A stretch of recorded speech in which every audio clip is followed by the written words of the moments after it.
अस्सलाम वालेकुम नाज़रीन, अभी पूरा कश्मीर रॉटन मीट की कंट्रोवर्सी से उभरा ही था कि हमारे सामने एक और चैलेंज सामने आ गया, अंडों का।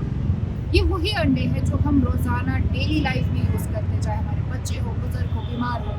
अंडे हमारी डे टू डे लाइफ का एक इम्पॉर्टेंट पार्ट है। चाहे खुशी की तकरीब हो, गम की तकरीब हो, कोई बीमार हो, किसी को सेहतियाब करना हो, तो अंडों का लाना ले जाना बहुत इम्पॉर्टेंट है। लेकिन अब कुछ वक्त पहले ये मालूम हुआ है कि हमारे यहाँ आने वाले जो अंडे हैं इनमें कैंसर कॉजिंग पार्टिकल्स मौजूद हैं। शुरू से बताती हूँ, हुआ कुछ ये कि एक ट्रस्टिफाइड करके यूट्यूब चैनल है जो रोज़ाना फूड सैंपल्स को लैब्स में टेस्ट के लिए भेजते हैं और फिर पता करते हैं कि क्या कहीं इनमें कोई हार्मफुल केमिकल एजेंट तो नहीं है जो हमारी ज़िंदगियों के लिए हानिकारक हो सकता है। अब उन्होंने भी एक प्रीमियम अंडों का ब्रांड एगोज करके लिया और उसका सैंपल लैब में भेज दिया। तो वहाँ से जो रिजल्ट आए वो थोड़े से शॉकिंग थे। पता चला कि उनमें एओजी करके एक एजेंट है जो कि एक बैंड नाइट्रोफ्लोरेन मेटाबोलाइट है जिससे डीएनए में इश्यूज होते हैं और ये कैंसर कॉजिंग भी है। अब अभी ये बात वहीं पर थी कि ये बात आग की तरह फैल गई, लोगों को परेशानी होने लगी क्योंकि एगोज उनकी ज़िंदगी में एक इम्पॉर्टेंट ब्रांड है जो वो डेली लाइफ में कंज्यूम करते हैं। तो हुआ कुछ, इसका रिबटल करते हुए एगोज के जो फाउंडर है वो आए सामने, उन्होंने अपने कंज्यूमर्स को बताया कि ऐसा कुछ भी नहीं है, उनका सारा बैच ट्रस्टेड और वेरीफाइड तरीक़ों से बाहर भेजा जाता है। उन्होंने ये भी कहा कि शायद जो ये बैच है वो मेरी फीड या फिर कोई भी एनवायरमेंटल एस्पेक्ट की वजह से उसमें ये आया हो, वरना जो बैन एजेंट है वो बैन है और वो बिल्कुल किसी जुगाड़ में बिलीव नहीं करते। यही बात कश्मीर में भी हमारे एक एमएलए ने पिक की और जाहिर है होनी भी चाहिए। क्या हमारा लाइफस्टाइल या हमारा जो ज़िंदगी का क्वालिटी है वो इतना कमतर हो चुका है कि अब हमारी जो नेसेसिटी वाली चीज़ें हैं उनमें भी मिलावट होगी without giving 2 cents about our lives, our children, our future.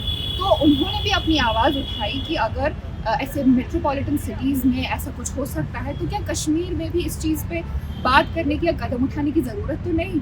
अभी उन्होंने ये मशवरा दिया ही था कि कुछ जो हमारे वॉर मॉन्गरर्स है, फेयर मॉन्गरर्स है और सेल्फ स्टाइल्ड जर्नलिस्ट है, उन्होंने अपने लाइव्स खड़े कर दिए अंडा सामने रखते हुए कि अब तो मरने वाले हैं, दुनिया ख़त्म होने वाली है, अंडों में कैंसर है, सारे अंडे फेंक दो। अभी तो टेस्ट भी नहीं हुआ था कि उन्होंने अंडों के खिलाफ अपनी अलग जंग छेड़ ली। इसके बाद लोगों में जाहिर सी बात है बहुत ज़्यादा खौफ हो गया। लोग अपनी डेली लाइफ से अंडों को निकालना शुरू कर दिए, फ़ोन्स पे बोलने लगे कि बच्चों को अंडे मत दो, बीमार हो बुजुर्गों को अंडे मत दो। लेकिन फिर सामने आए फूड सेफ्टी वाले, उन्होंने बताया कि यूँ तो हम रोज़ाना के तौर पर चेकअप्स करते हैं, सैंपल्स लैब्स में भेजते हैं, लेकिन हमें मौका तो दीजिए, हम भी कुछ सैंपल्स लेंगे और उनके टेस्ट करेंगे और जब तक टेस्ट रिजल्ट्स वापस ना आए हमें खुद से कोई कयास नहीं करना चाहिए। अब इतना ही नहीं, हमारे यहाँ पे कुछ आम तौर पे रोज़ाना की जो हमारी डेली लाइफ में खाने वाले बिस्किट्स हैं उनमें भी बैन लगनी शुरू हो गई है। प्रीमियम पैकेजिंग वाटर अजवा करके उसमें भी बैन लगनी शुरू हो गई। अब ये सिर्फ 1-2 चीज़ों का मसला नहीं है, ये है कि हमारी ज़िंदगी किस मयार पे आ गई है, हमारा लाइफस्टाइल या हमारी जो ज़िंदगी की क्वालिटी है वो किस मयार पे आ गई है।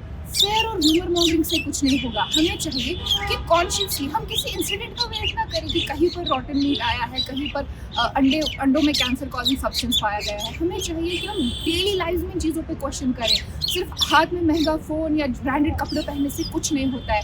हमारी बुनियादी ज़िंदगी सुरक्षित, साफ और हेल्दी होनी चाहिए। कैमरा पर्सन सफरा हिलाल के साथ मैं